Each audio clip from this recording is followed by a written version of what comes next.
Annual session पे हम सब एकाग्र थे। जिस आत्मनिर्भर भारत के सपने के लिए हमारे पूर्वजों ने कई बलिदान दिए और जिसकी दिशा हमारे आदरणीय प्रधानमंत्री खुद दिखा रहे हैं, वो भारत का निर्माण करना अब संभव है। Like generations of Indians before us, we have all seen a dream for our beloved nation. The time has come for us to turn that dream into a reality. We have the leadership, the resources, and most importantly, the resolve to make it happen. We, the citizens of East and Northeast India, have been the torchbearers of defining movements, growth, and development both in pre and post independence India. Over the last few years, the Eastern India has taken tremendous strides in infrastructure and economic development. The upswing, which is temporarily paused due to COVID-19 pandemic and relief efforts of the Amphan super cyclone, has not lost its momentum. We will soon get back to being the engine of economic development that drives us towards realizing our dream of an Atmanirbhar Bharat. On behalf of Indian Chamber of Commerce, I would like to thank our government for their unparalleled support and guidance. हम सभी इस नव भारत के निर्माण में आपके साथ हैं और आपके मार्गदर्शन के लिए कृतज्ञ हैं। मैं एक बार फिर हमारे आदरणीय प्रधानमंत्री जी श्री नरेंद्र मोदी जी का स्वागत और अभिनंदन करता हूं। Sir, may I now request you to kindly share your thoughts and vision with us. Thank you. নমস্কার। আশা করি আপনারা সবাই ভালো আছেন না? 95 वर्ष से निरंतर देश की सेवा करना किसी भी संस्था या संगठन के लिए अपने आप में बहुत बड़ी बात होती है। आईसीसी ने पूर्वी भारत और नॉर्थ ईस्ट के डेवलपमेंट में जो कंट्रीब्यूशन दिया है, विशेषकर वहां की मैन्युफैक्चरिंग यूनिट्स को, वह भी हिस्टोरिकल है। आईसीसी के लिए अपना योगदान देने वाले आप सभी को इन 95 वर्ष में जिन जिन महानुभावों ने योगदान दिया है, उस प्रत्येक महानुभाव का मैं अभिनंदन करता हूं।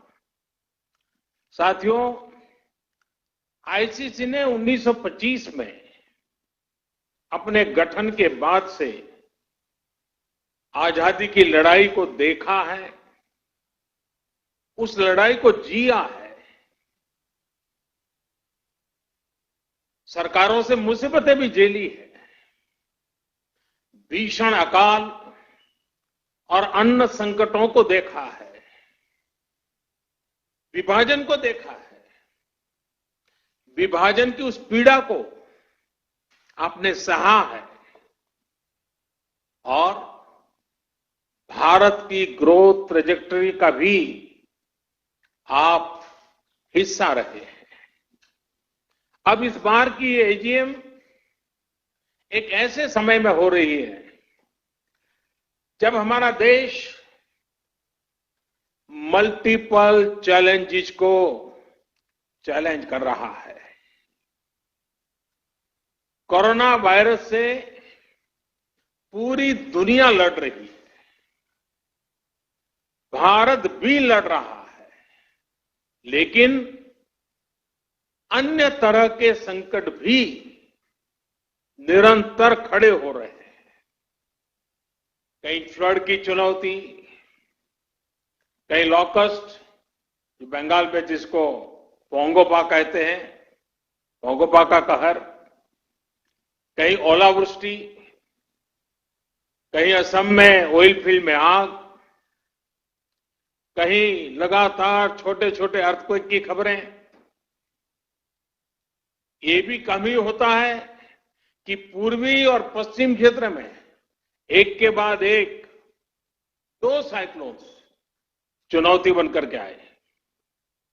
ऐसे तमाम फ्रंट्स पर हम सभी एक साथ मिलकर के लड़ रहे हैं। कभी कभी समय भी हमें परखता है, समय भी हमारी कसौटी करता है, परीक्षा लेता है। कई बार अनेक कठिनाइयां, अनेक कसौटियां एक साथ आ जाती है, लेकिन हमने ये भी अनुभव किया है कि इस तरह की कसौटी में हमारा कर्तृत्व, हमारा कृतित्व उज्जवल भविष्य की गारंटी भी लेकर के आता है। किसी कसौटी से हम कैसे निपट रहे हैं, मुश्किलों से कितनी मजबूती से लड़ रहे हैं, ये आने वाले अवसरों को भी तय करता है। साथियों, हमारे यहां कहा जाता है, मन के हारे हार, मन के हारे हार, मन के जीते जीत। यानी हमारी संकल्प शक्ति, हमारी इच्छा शक्ति ही हमारा आगे का मार्ग तय करती है। जो पहले ही हार मान लेता है, उसके सामने नए अवसर दूर दूर तक नजर नहीं आते हैं। लेकिन जो जीत के लिए निरंतर प्रयास करता है, एक दूसरे का साथ देते हुए आगे बढ़ता है, उसके सामने नए अवसर भी उतने ही ज्यादा आते हैं और अवसर भी सामने चले आते हैं।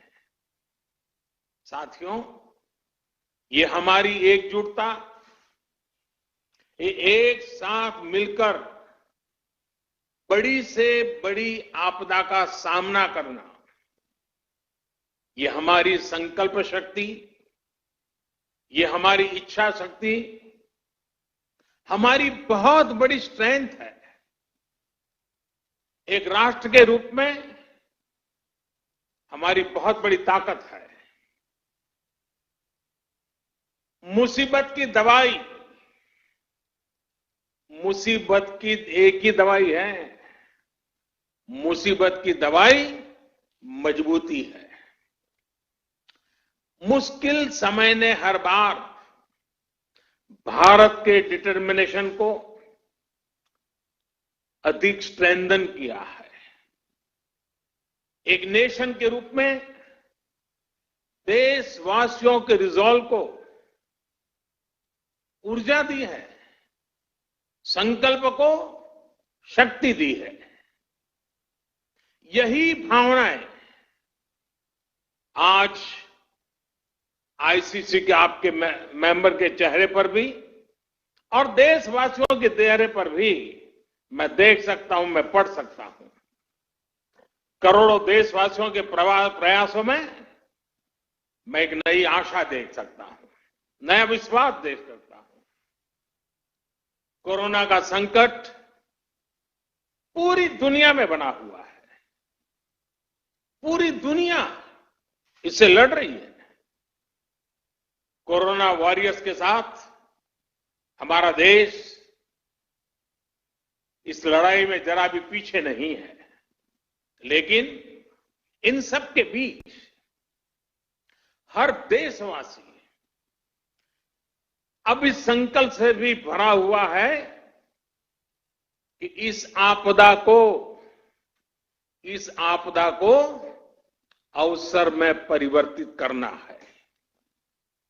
इससे हमें देश का बहुत बड़ा टर्निंग पॉइंट भी बना रहा है। ये टर्निंग पॉइंट क्या है? आत्मनिर्भर भारत, सेल्फ रिलायंट इंडिया। आत्मनिर्भरता का, सेल्फ रिलायंस का ये भाव बरसों से हर भारतीय ने एक एस्पिरेशन की तरह जिया है। लेकिन फिर भी एक बड़ा काश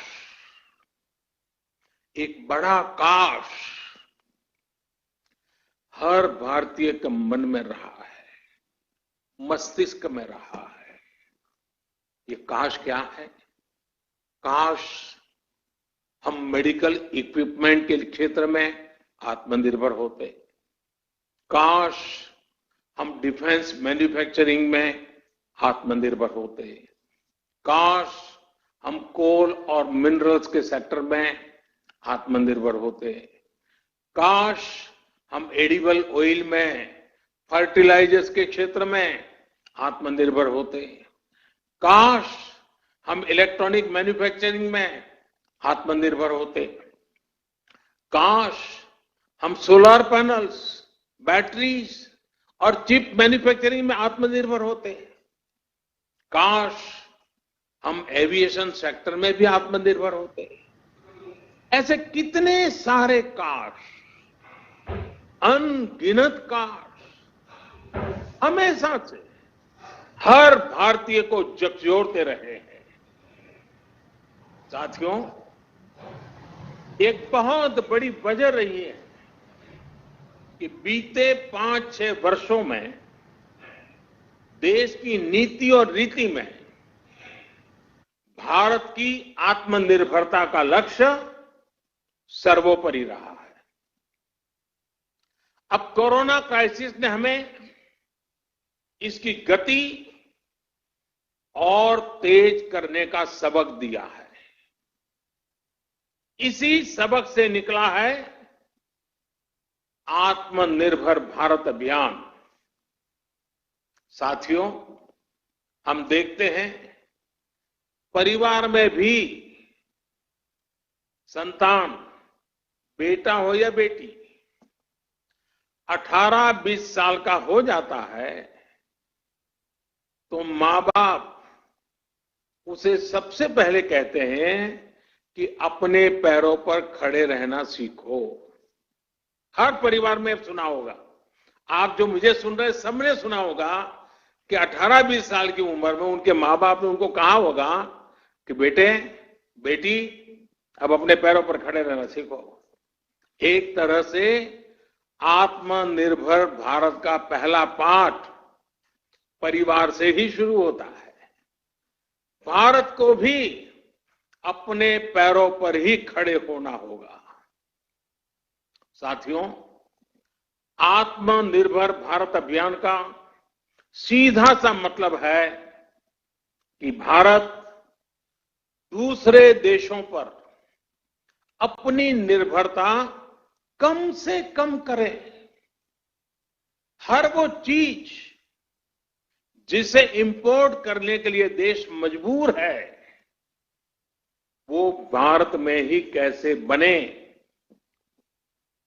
भविष्य में उन्हीं प्रोडक्ट्स का भारत एक्सपोर्टर कैसे बने, इस दिशा में हमें और तेजी से काम करना है।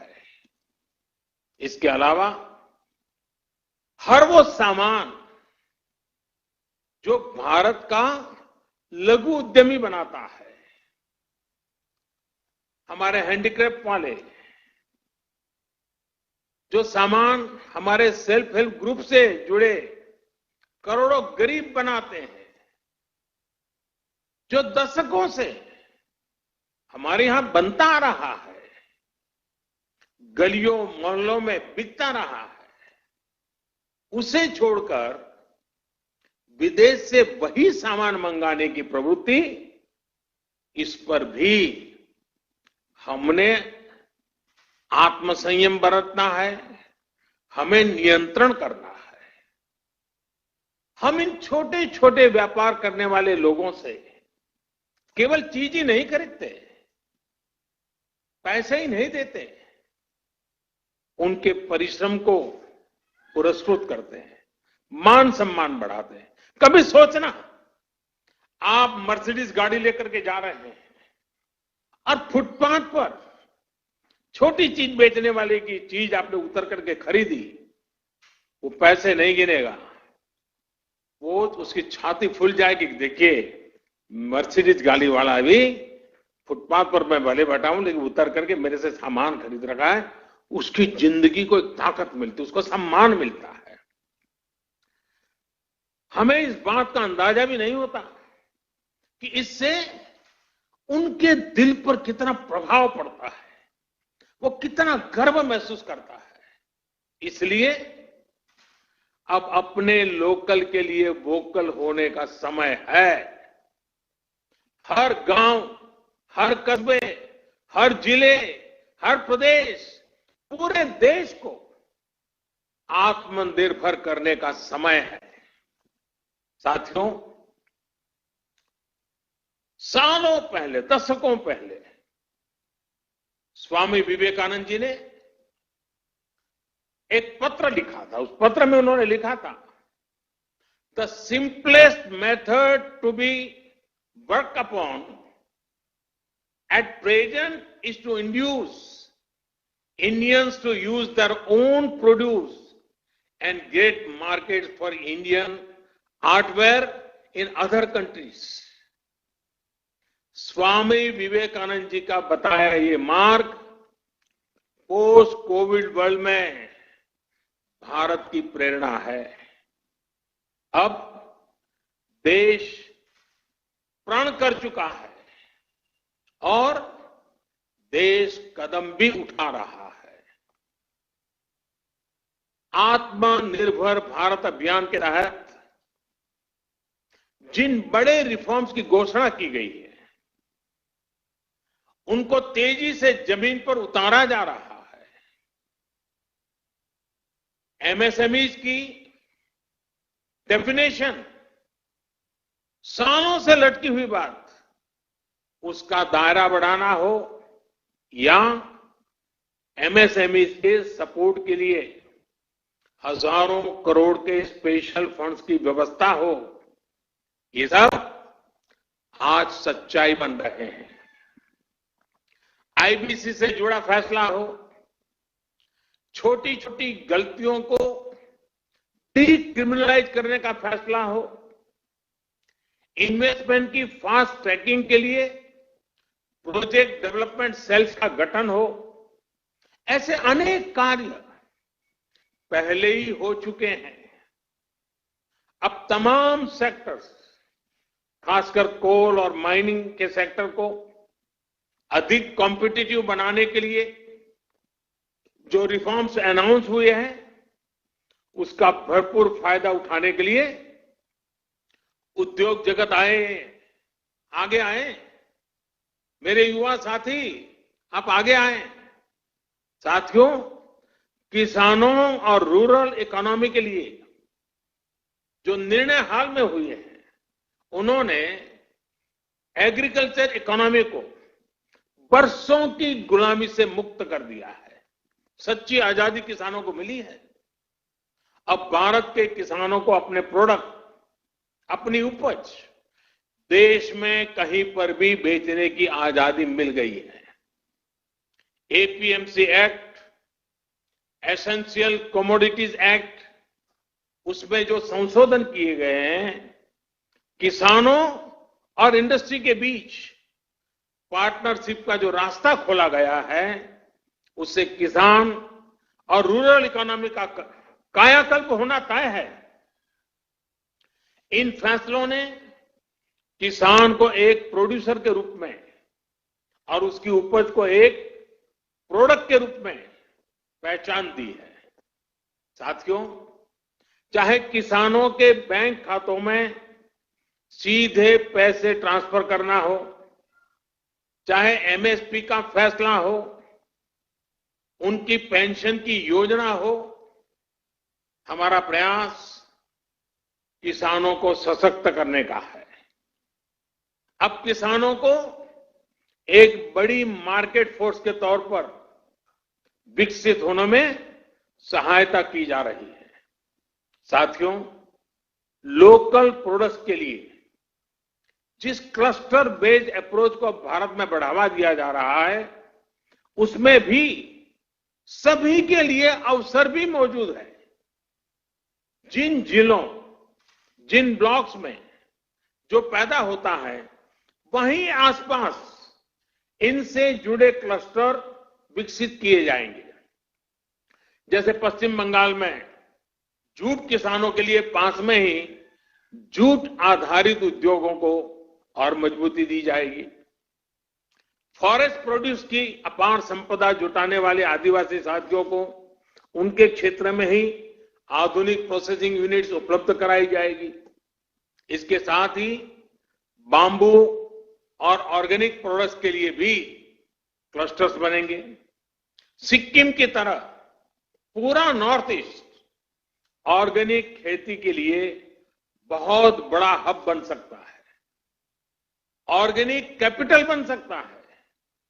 आईसीसी के साथ जुड़े आप सभी व्यापारी अगर ठान ले तो नॉर्थ ईस्ट में ऑर्गेनिक फार्मिंग बहुत बड़ा आंदोलन बन सकता है। आप उसकी ग्लोबल पहचान बना सकते हैं। आप अगर चाहें तो ऑर्गेनिक प्रोडक्ट को लेकर के ग्लोबल मार्केट पर छा सकते हैं। साथियों, आप सभी नॉर्थ ईस्ट पूर्वी भारत में इतने दशकों से काम कर रहे हैं। सरकार ने जो तमाम कदम उठाए हैं, इनका बहुत बड़ा लाभ ईस्ट और नॉर्थ ईस्ट के लोगों को होगा। मैं समझता हूं कि कोलकाता भी खुद फिर से एक बहुत बड़ा लीडर बन सकता है।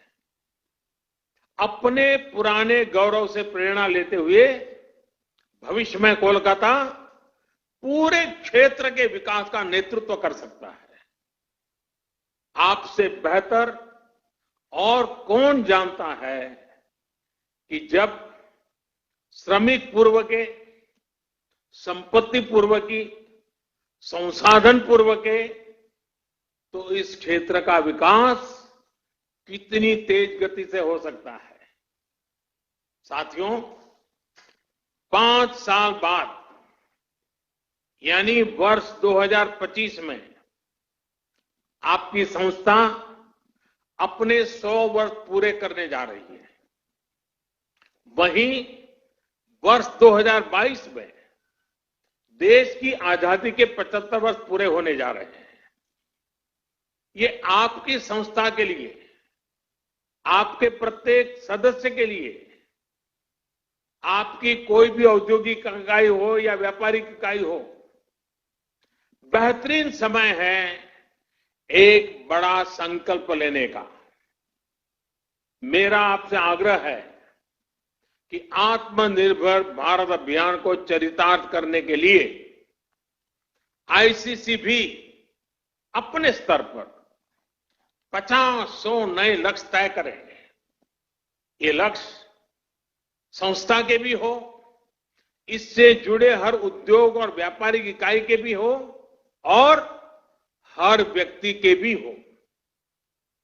आप जितना अपने लक्ष्य की ओर आगे बढ़ेंगे, उतना ही ये अभियान पूर्वी भारत में, नॉर्थ ईस्ट में आगे बढ़ेगा, जो देश को भी आगे ले जाएगा। साथियों, मैन्युफैक्चरिंग में बंगाल की ऐतिहासिक श्रेष्ठता को हमें पुनर्जीवित करना होगा। हम हमेशा सुनते आए हैं, what Bengal thinks today, India thinks tomorrow. हमें इससे प्रेरणा लेते हुए हम सबको मिलकर के आगे बढ़ना होगा। ये समय इंडियन इकोनॉमी को कमांड एंड कंट्रोल से निकालकर प्लग एंड प्ले की तरफ ले जाना है। ये समय कंजर्वेटिव अप्रोच का नहीं है, बल्कि आगे बढ़कर बोल्ड डिसीजंस का है, बोल्ड इन्वेस्टमेंट्स का है। ये समय भारत में एक globally competitive domestic supply chain तैयार करने का है। इसके लिए उद्योग जगत को अपनी मौजूदा सप्लाई चेन के सभी स्टेक होल्डर्स को संकट से निकालने में मदद भी करनी है और वैल्यू एडिशन में उनकी हैंड होल्डिंग भी करनी है। साथियों, आत्मनिर्भर भारत अभियान में आगे बढ़ते हुए, कोरोना काल से संघर्ष करते हुए आज आपने इस एजीएम में जो पीपल, प्लेनेट एंड प्रॉफिट का विषय उठाया गया है, वो भी बहुत महत्वपूर्ण है। कुछ लोगों को लगता है कि ये तीनों एक दूसरे के ऑपोजिट है, विरोधाभासी है, लेकिन ऐसा नहीं है। पीपल, प्लेनेट एंड प्रॉफिट एक दूसरे से इंटरलिंक है। ये तीनों एक साथ फ्लरिश कर सकते हैं, को एग्जिस्ट कर सकते हैं। मैं आपको कुछ उदाहरण देकर समझाता हूं। जैसे भारत में हमने एलईडी बल्ब का एक बहुत बड़ा अभियान चलाया। अब ये एलईडी बल्ब अपने आप में एक बड़ा प्रेरक उदाहरण है। 5-6 वर्ष पहले एक एलईडी बल्ब 350 रुपये से भी ज्यादा में मिलता था। आज वही बल्ब 50 रुपये तक में मिल जाता है।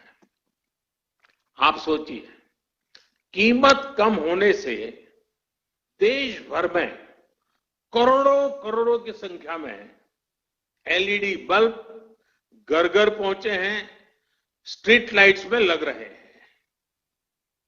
ये क्वांटिटी इतनी बड़ी है कि इससे उत्पादन की लागत कम हुई है और प्रॉफिट भी बढ़ा है।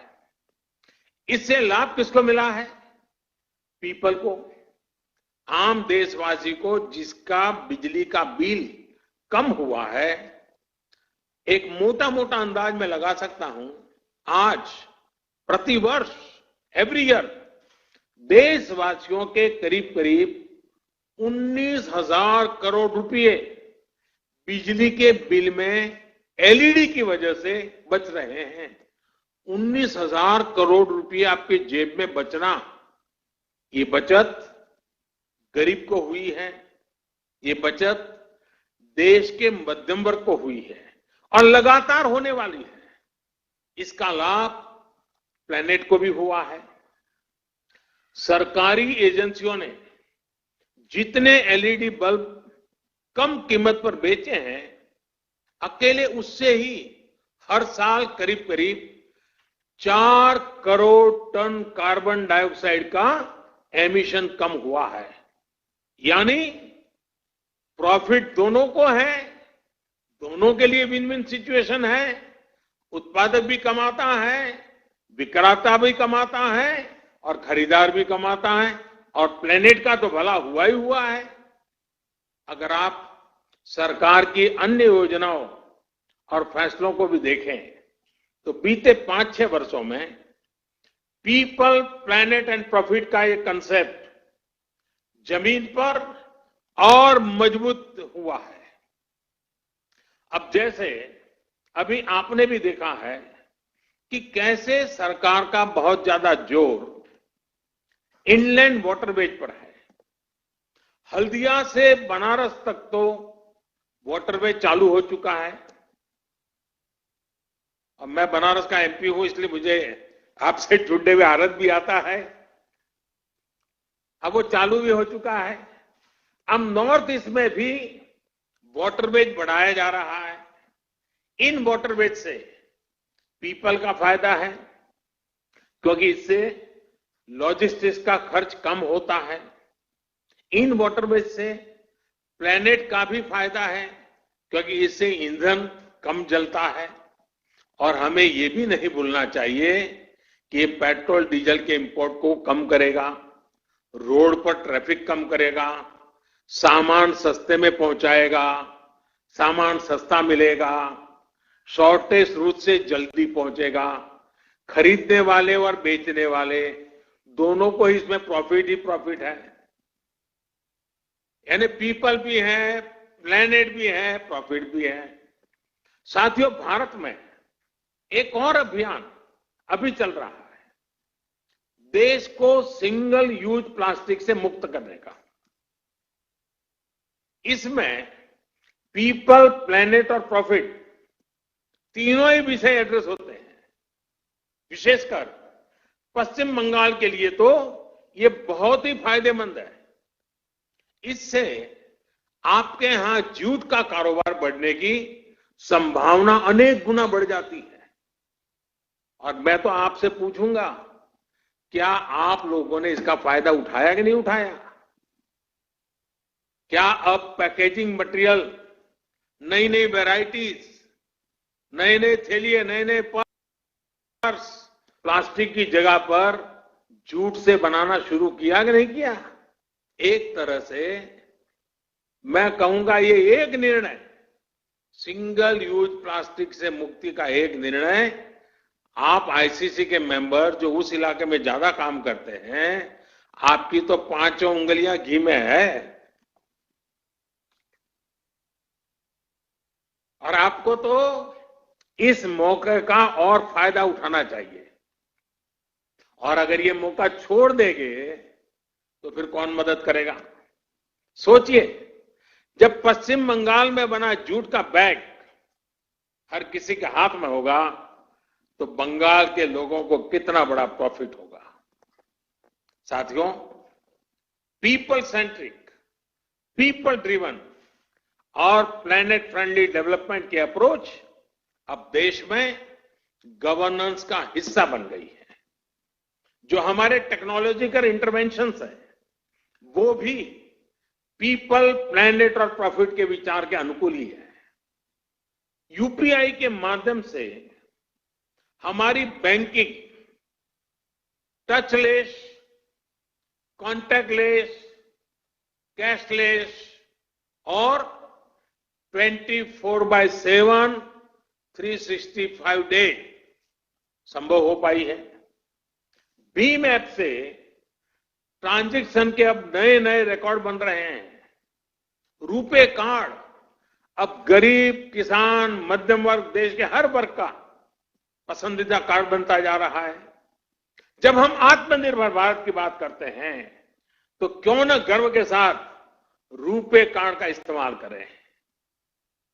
साथियों, अब देश में बैंकिंग सर्विस का दायरा उन लोगों तक भी पहुंच पाया है जिनको लंबे समय तक हैव नॉट्स की श्रेणी में रखा गया था।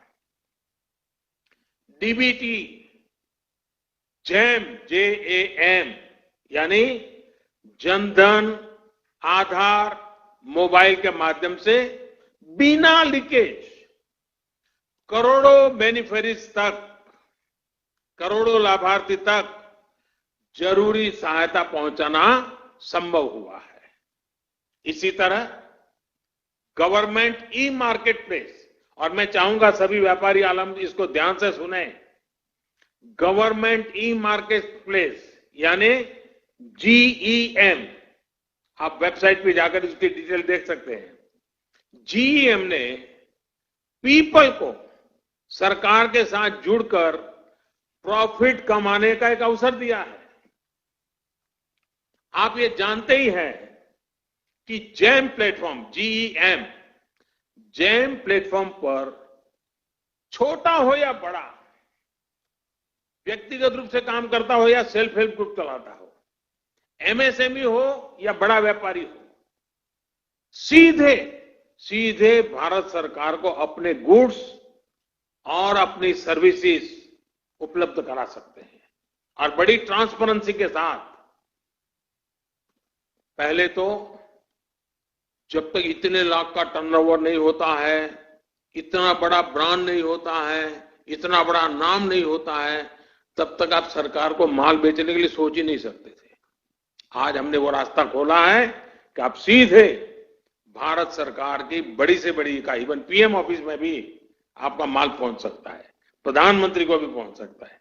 इसलिए मेरा आईसीसी से भी आग्रह है कि आपके जो मेंबर्स हैं, जो आपसे जुड़े हुए हैं, मैन्युफैक्चरर्स हैं, उन्हें भी ज्यादा से ज्यादा संख्या में जैम से जुड़ने के लिए प्रेरित करिए और अपने उत्पाद सरकार को खरीदने ही पड़े ऐसी क्वालिटी का माल लेकर के आए।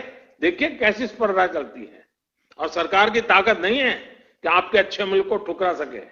यह सब ट्रांसपेरेंट प्लेटफॉर्म है, हर एक का बेनिफिट है।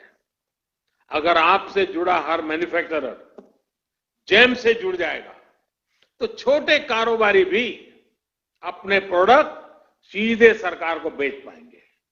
साथियों, जब हम प्लेनेट की बात करते हैं तो आप भी देख रहे हैं कि आज आईसा यानी इंटरनेशनल सोलर अलायंस एक बड़ा ग्लोबल मूवमेंट बन रहा है। सोलर एनर्जी के क्षेत्र में जो लाभ भारत अपने लिए देखता है उसको पूरी दुनिया के साथ साझा करने के लिए कोशिश की जा रही है। मेरा इंडियन चैम्बर ऑफ कॉमर्स के तमाम सदस्यों से अनुरोध है कि रिन्यूएबल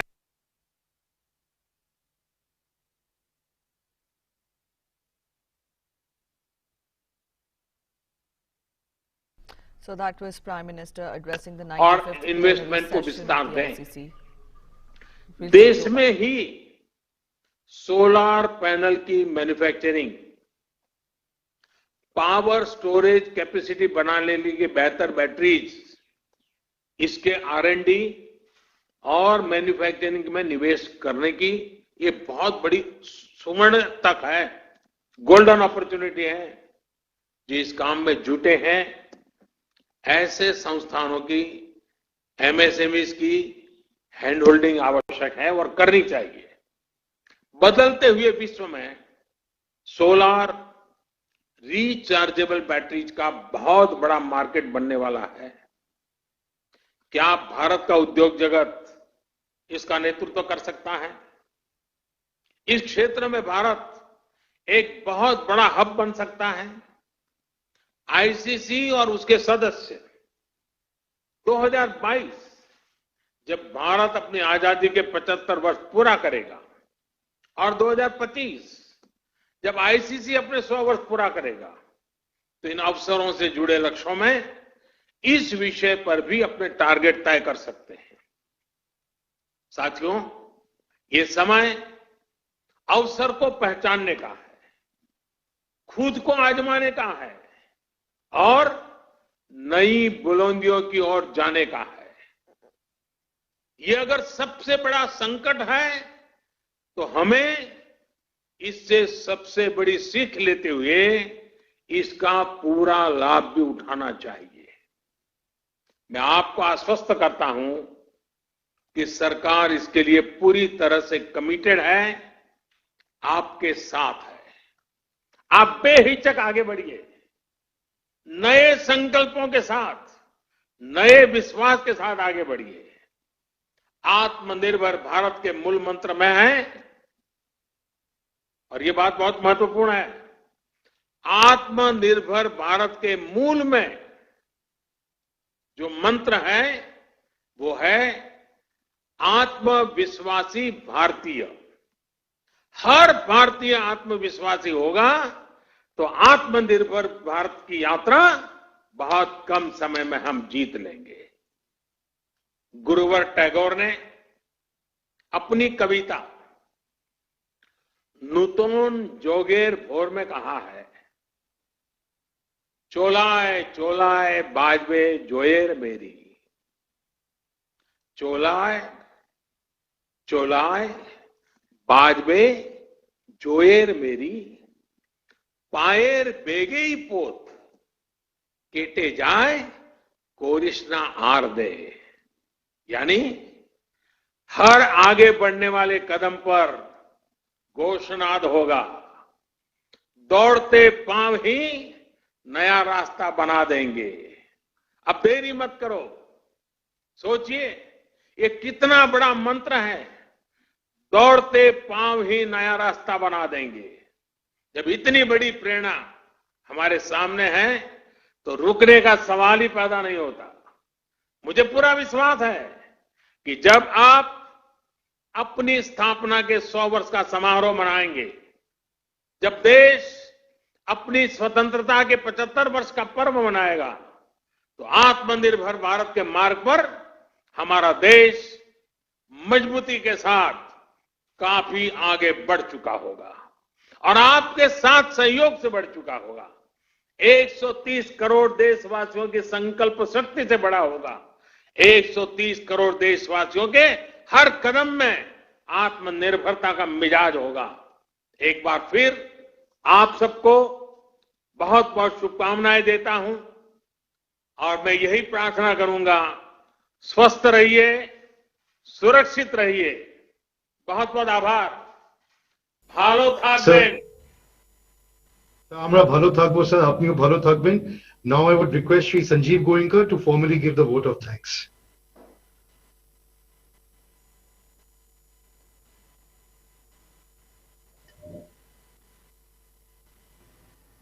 Decisive, confident और visionary leadership देखी है। एवरेज इंडियन को जीने की कन्वीनियंस में बहुत वृद्धि हुई है।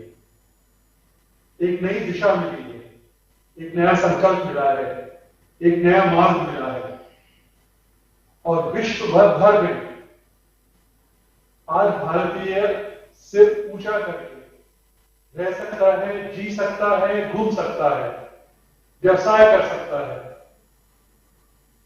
ये प्रेरणा आपने और आपकी सरकार ने दी है। आपने एक विश्वास दिया है कि हम कर सकते हैं। We can do it. And sir, today I tell you that we will do it.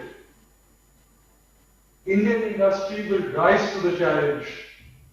And industry in Eastern India will definitely rise to the challenge. We are grateful to you, sir, for your time, for your guidance, for the vision, and for the honor that you do the Indian Chamber of Commerce and the industry in Eastern India by your address and your participation. We are truly, truly honored, and we promise you we will fulfill our responsibility to the fullest. Namaskar.